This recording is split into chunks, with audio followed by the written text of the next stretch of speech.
All right, so let me tell you the good and the bad about the AR45. The good is when it's running and not leaking, the performance is awesome.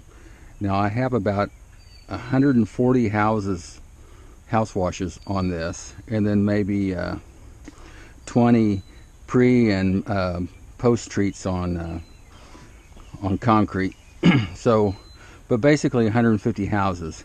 Now since the second I started it up, the first time when I built it, you had a leak right here, and it was shooting water right out of here. And see these gaskets? There's one on each check valve, so there's 3 on each side. 1, 2, 3. So where I bought it from, they had AR send me a whole set of 6. So I changed them out here, and I changed them out here.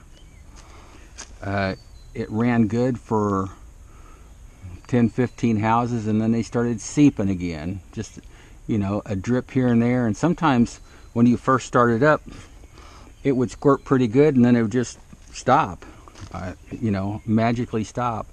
So I called just to get a set of these, and these are $20 a piece. So you need 6 of them. So that's $120 for these seals. And so anyway, so I bought a set just in case, you know, one of them goes bad. I would be more careful and not just replacing out a set. You know, I'd replace out a side, but not a whole set. But anyway, those are 20 bucks a piece. So I've been dealing with seeps and leaks, just mostly around the manifold. I don't think I've had any leaks here. It's mostly here and down here. I don't know. It just seems to seep all over. So the other day it started dripping out of here. Right? So I figured, well, I got to put new O-rings on this this gauge, and so I had a set of new O-rings, factory O-rings, and I put a new set on, put it all back together, fired it up, and it was still shooting water right out of here. And so then I'm like, it's not the O-rings. In fact, the original O-rings were in good shape, but you see this plastic manifold here, it's got a seam down the middle. So, you know, where the two halves of the mold comes together, there's a seam. And you can't see it here, but I think I have a still picture of it I might insert here, but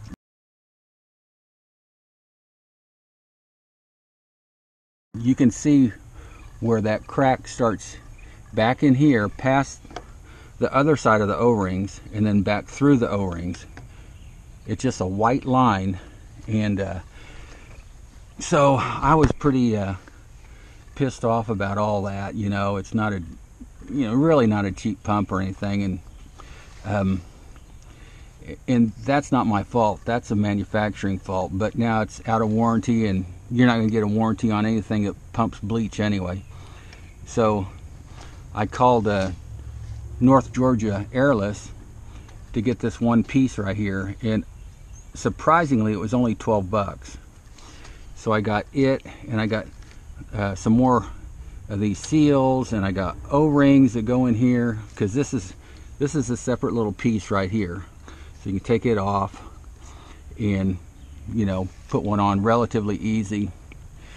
But I was just overall pissed about the whole thing, and I was wanting to go to Comet, and the gal there said that Comets have their own issues too, and especially if you're drawing through a manifold proportioning system, it has issues. It needs like 50 foot of return line. You know, right now I got 25 feet. She said it needs 50, and so parts were harder to get too, and plus the pump itself is more. So what I decided to do is go ahead and buy another brand new AR45 with the gearbox. So now when she sends me the parts, I can rebuild this. You know, when this goes down, I will still piece it together as bits and pieces, go bad. But if something major happens, I'm just going to take it off from here and put the new one on, probably take an hour, and I'll be ready to go. Then I can rebuild my old pump or use my old pump as parts for my second pump. And so that's why I went with another AR45 for, I can maybe start gathering enough used parts that I can keep something going, down the road in a year or two. So I'm having that's coming. I'm supposed to be here tomorrow, I think. So that's that issue. The other issue does not have nothing to do with this pump, but my Briggs & Stratton, the starter switch went out. So this is just a 2-wire. There's no ignition or accessory, and so you just need something to make contact between 2 wires. And it doesn't have to be a key, it could be a push button. So I have this extra real switch here. These are $7.50, and I think it's rated for 30 amps, plenty big enough to put in here. So I'm going to take this off and see if this will fit. If it won't fit, I'll get a key switch or a different switch, but I'm hoping this will fit, because that's all you need. So a little disappointed in that. The engine runs great though. And this fuel pump that I put on runs great. No more, that's a time saver when you can pull out of your big tank and not sit here and fill this thing up 2 or 3 times a day. So anyway, I've got these loosened up, and I'm going to start taking this off and see if this switch will actually physically fit. Alright, so I've already checked it out. Physically this won't fit. It's going to stick like right here, and it needs to be back here, but this boss right here is in the way. So what I'm going to do, because this is a pain in the butt to get off here, is I'm going to knock my connector back down, bring it on the outside, and then finagle a switch on the exterior switch, so I don't have to deal with that anymore. So let's see. Okay, so I can just leave that off, and even if I have to, I can just jump across here to start it, or I can use a pull rope. So here's the problem with the switch. When I took this apart, it fell apart. You can see here, this was in here, and this aluminum looks like aluminum was crimped down around this, and it just opened up and shoved all this crap out. It's just cheap. So let me explain to you why I bought electric start to begin with, because I'm okay with pull start, just fine with it. In fact, when this switch went out, one pull and it starts anyway. It's real easy. It's got a compression release on it. It's just real easy to start. The biggest reason I bought this is it has a 20 amp alternator on it. So it will put juice back on my battery very quickly. And since I use this a lot, my battery stays up all the time, and I need the battery. I did need it for my 12 volt, but I don't have that. But this big boy right here is electric start. And of course, you're not going to pull start that. The problem with these is it only has a 3 amp output on its alternator, so it barely keeps a battery up, just enough to start this motor. So by having an electric start right here with a 20 amp charging circuit, I've never had to hook up a battery charger to that battery. Alright, so I made this little bracket right here, and I'm getting ready to paint it, but I thought I'd show you what I'm going to do. Take this nut off, put this on, bring the switch up this way, and then you can just push down on it right here, and if it ever goes out, I can easily get to it, or I can jump across it. Alright, so I made this little bracket here. I got it all painted, and we'll tighten that up.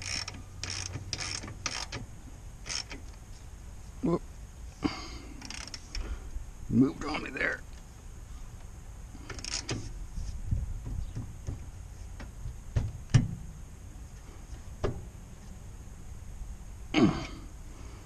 Alright, looks good. Alright, so I made some adapters here so I could just plug this into here. So next time it'll be easier. Oh, I was going to put some silicone grease on there. So let's do that. I don't know. I just like putting silicone grease on connectors. Keep it from oxidizing. Keep a little water out, maybe. Maybe not.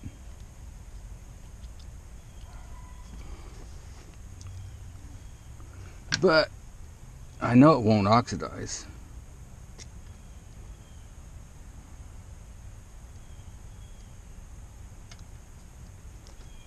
Like that. And works just fine. Let's see. I'm gonna move that jam nut down a little bit. All the way. Get that button up to the top of this boot. Yeah, it's right there now. So now this one you just hold back, tighten up right here with a pair of pliers, or the old timers call it pliers, like so, and like that. And just to prove to you, you don't need an ignition switch on, especially these Briggses.